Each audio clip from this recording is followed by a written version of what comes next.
Hi guys, this is Krish the Urban Naxal. I'm giving you a very quick report about our visit yesterday to Sion Police Station in response to the preliminary inquiry notice that had been received by my colleagues, my co-accused, that is Rajendra, Acharya and Alvin.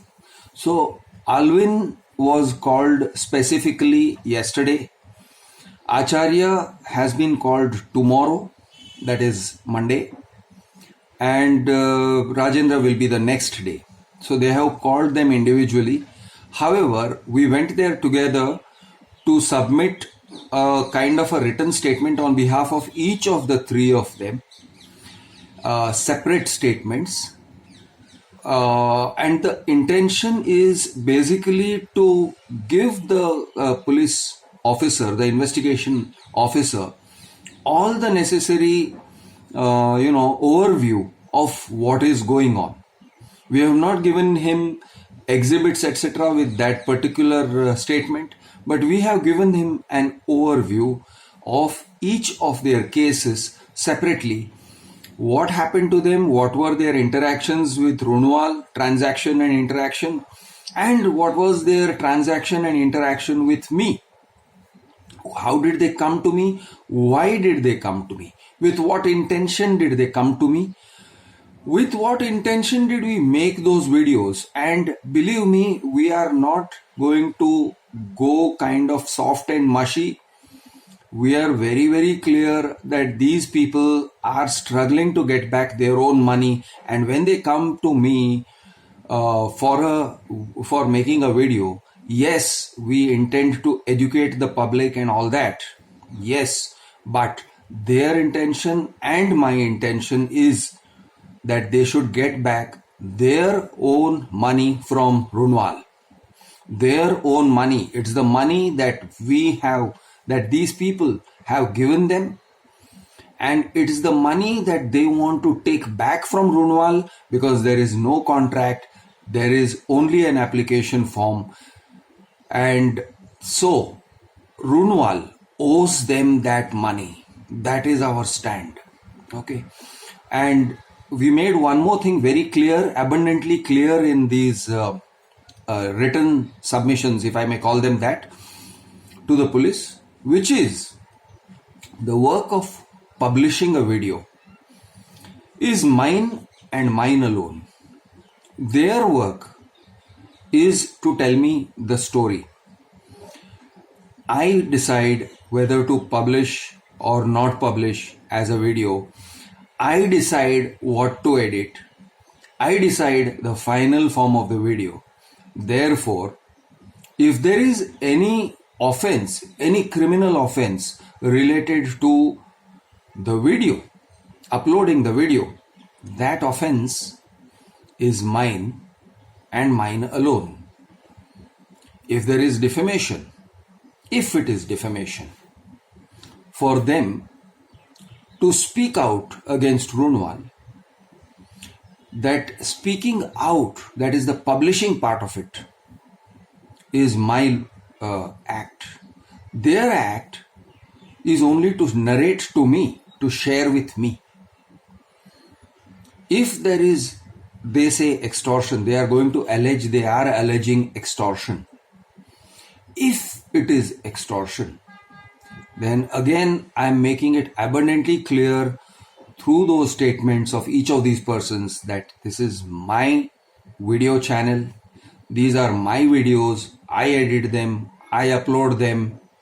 These actions, if criminal, are mine and mine alone. So we have submitted this to the police station. We went together with this Alvin, and along with us was Advocate Chaitanya Kulkarni, who sat through basically Alvin's questioning. And the reason we took Advocate Chaitanya Kulkarni, who is Advocate Sushant's colleague, is that Advocate Chaitanya Kulkarni is a bit of a specialist when it comes to police stations. He understands the police station environment. He understands what goes into a preliminary investigation. He understands What goes into the police registering an offense as an FIR? He understands the process. He also understands how much an advocate can intervene in these proceedings legitimately. And so what he was there to do is basically to ensure that Alvin, yesterday it was specifically Alvin, to ensure that Alvin does not get rattled by the investigation, that Alvin does not feel alone and threatened and intimidated and scared by the investigating officer. See, the investigating officer in the course of a normal investigation will say things in a threatening tone, such as, hey, we are going to file a police complaint against you. We are going to file criminal charges against you. You know, this kind of talk is normal when you are under investigation. They also sometimes pursue a very aggressive line of questioning. So yesterday's line of questioning was something like, if you thought you had lost money, why did you not come to the police? Why did you not go to civil court? Why did you go to Krishnaraj Rao? Do you think YouTube, so what the police says is, making YouTube videos is illegal. You should know that. It's not illegal, but this is not how the police will talk. The police is not going to talk about, you have Article 19, you have your freedom of expression, you can say what you want. They will not talk about Article 21, life and liberty. They will not do all that. They will say, hey, is it police or is it court? No, it's not court, it's not police, therefore it's illegal. This is how they talk. This is how the police talks. So if you argue, they put you on the defensive. Now, it can turn quite intimidating if you are not acquainted with the environment of a police station. If you are a seasoned old guy like me, then you've seen it all, you know what it's like. You don't get easily rattled. You don't get intimidated. You don't feel easily scared within a police station. But otherwise, people feel quite scared. The fear of the uniform, the fear of authority, the fear of someone in authority finding them guilty and writing something against them, holding them guilty. These fears are really strong in people. So anyway, we took Advocate Chaitanya Kulkarni along. He sat with Alvin through the whole proceeding. And when we left with Alvin. We were all together. I think we also wanted the police to know that we are not scared. We are facing this and we are going to cooperate with the investigation.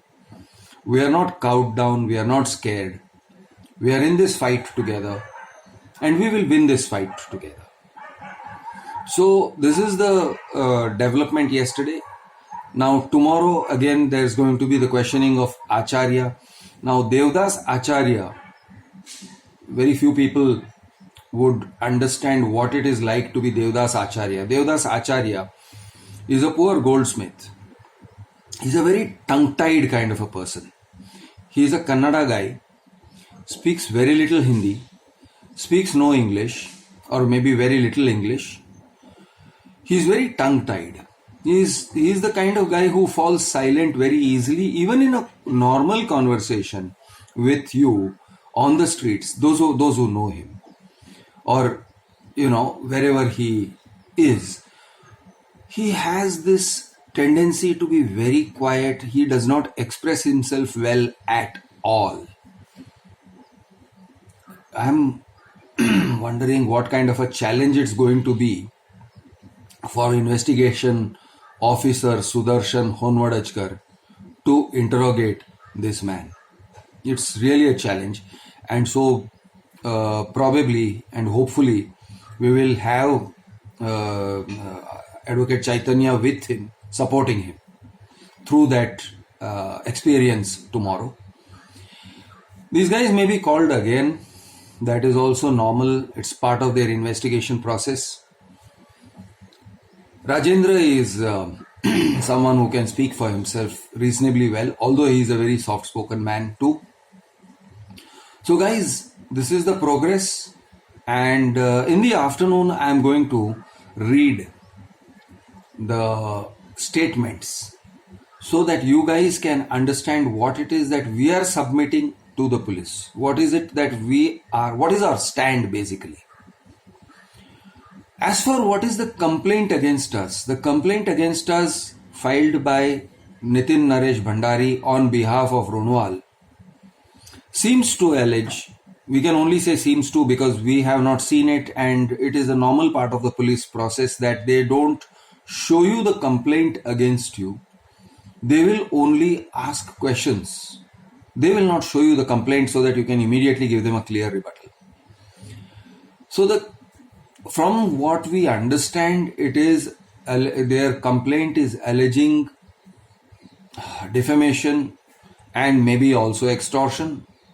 Not very clear whether the complaint is against these three people individually or whether it is against me, and therefore these three are being examined as witnesses to gather enough evidence to file a case against me. In that case, I am going to be called last.